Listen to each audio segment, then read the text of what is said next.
أعوذ بالله من الشیطان الرجیم بسم اللہ الرحمن الرحیم۔ حضرت عمر بن خطاب رضی اللہ تعالی عنہ نے سے روایت ہے، بیان کرتے ہیں کہ میں نے رسول اللہ صلی اللہ علیہ وسلم سے سنا، آپ فرماتے تھے ثواب کے تمام کام نیتوں پر موقوف ہے اور ہر آدمی کو اس کی نیت ہی کے مطابق پھل ملے گا۔ پھر جس شخص نے دنیا کمانے یا کسی عورت سے شادی رچانے کے لیے وطن چھوڑا تو اس کی ہجرت اسی کام کے لیے ہے جس کے لیے اس نے ہجرت کی۔ صحیح بخاری حدیث نمبر 1۔ حضرت عائشہ رضی اللہ عنہا سے روایت ہے کہ حضرت حارث بن ہشام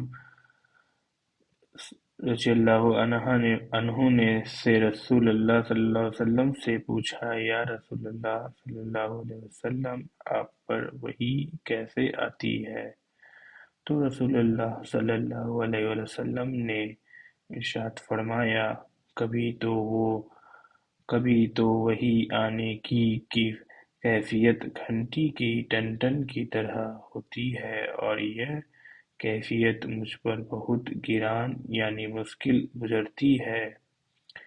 پھر جب فرشتے کا پیغام مجھے یاد ہو جاتا ہے تو یہ رک جاتی ہے، اور کبھی فرشتہ انسانی شکل میں میرے پاس آ کر مجھ سے ہم کلام ہوتا ہے اور جو کچھ وہ کہتا ہے میں اسے محفوظ یعنی کہ یاد کر لیتا ہوں۔ حضرت عائشہ رضی اللہ عنہا کا بیان ہے کہ میں نے سخت سردی کے دنوں میں رسول اللہ صلی اللہ علیہ وسلم کو دیکھا کہ جب وہ وحی آتی تو ان کے موقوف ہونے پر آپ کی پیشانی سے پسینہ پھوٹ پڑتا ہے۔ صحیح بخاری حدیث نمبر 2۔ حضرت عائشہ رضی اللہ عنہا سے روایت ہے کہ انہوں نے فرمایا، رسول اللہ صلی اللہ علیہ وسلم پر وحی کی ابتدا سچے خوابوں کی شکل میں ہوئی۔ آپ جو کچھ خواب میں دیکھتے وہ صبح کی سفیدی کی طرح نمودار ہوتا۔ پھر آپ کو تنہائی محبوب ہو گئی، چنانچہ آپ غار حرا میں خلوت اختیار فرماتے اور کئی رات گھر تشریف لائے بغیر مصروف عبادت رہتے۔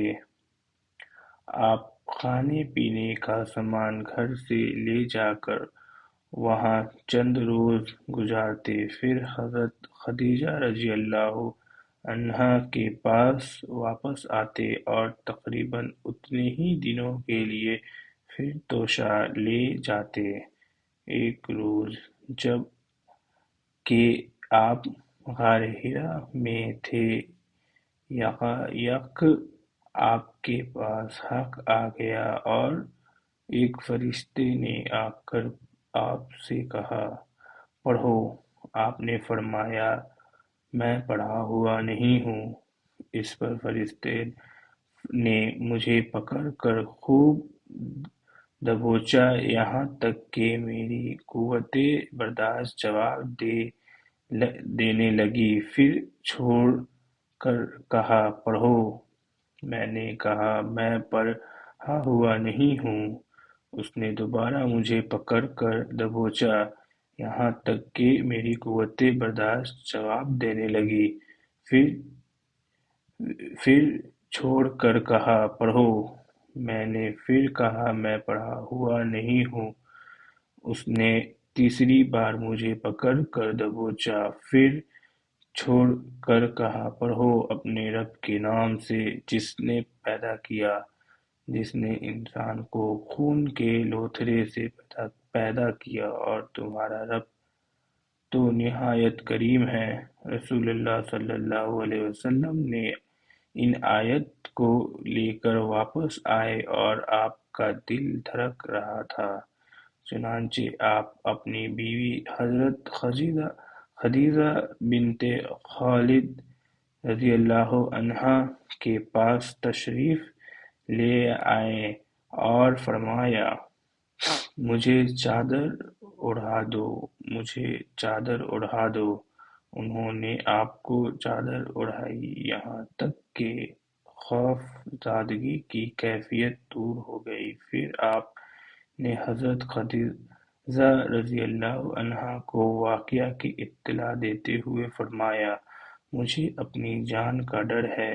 حضرت خدیجہ رضی اللہ عنہا نے کہا، قتل نہیں، اللہ کی قسم، اللہ تعالیٰ آپ کو کبھی رسوا نہیں کرے گا۔ آپ صلہ رحمی کرتے ہیں، درماندوں کو بوجھ اٹھاتے ہیں، فقیروں و محتاجوں کو کما کر دیتے ہیں اور مہمانوں کی میزبانی کرتے ہیں اور حق کے سلسلے میں پیش آنے والے مصائب میں مدد کرتے ہیں۔ پھر حضرت خدیجہ رضی اللہ عنہا رسول اللہ صلی اللہ علیہ وسلم کو ساتھ لے کر اپنے چچا جات بھائی ورقہ بن نوفل بن اسد بن عبد العزیٰ کے پاس آئیں۔ ورقہ دور جہالت میں عیسائی ہو گئے تھے اور عبرانی بھی لکھنا جانتے تھے، چنانچہ عبرانی زبان میں حسب توفیق الہی انجیل لکھتے تھے۔ اس وقت بہت بوڑھے اور نابینا ہو چکے تھے۔ ان سے حضرت خدیجہ رضی اللہ عنہا نے کہا، بھائی جان، آپ اپنے بھتیجے کی بات سنیں۔ ورقہ نے پوچھا، بھتیجے کیا دیکھتے ہو؟ رسول اللہ صلی اللہ علیہ وسلم نے جو کچھ دیکھا تھا وہ بیان فرما دیا، اور اس پر ورقہ نے آپ سے کہا، یہ تو وہی ناموس وحی لانے والا فرشتہ ہے جسے اللہ تعالیٰ نے حضرت موسیٰ علیہ السلام پر نازل فرمایا تھا۔ کاش میں آپ کے زمانِ نبوت میں توانا ہوتا، کاش میں اس وقت تک زندہ رہوں جب آپ کی قوم آپ کو نکال دے گی۔ رسول اللہ صلی اللہ علیہ وسلم نے فرمایا، اچھا تو کیا وہ لوگ مجھے نکال دیں گے؟ ورقہ نے کہا، ہاں، جب بھی کوئی آدمی اس طرح کا پیغام لایا جیسا آپ لائے ہیں تو اس سے ضرور دشمنی کی گئی، اور اگر مجھے آپ کا زمانہ نصیب ہوا تو میں تمہاری بھرپور مدد کروں گا۔ اس کے بعد ورقہ جلد ہی فوت ہو گئے اور کچھ دنوں تک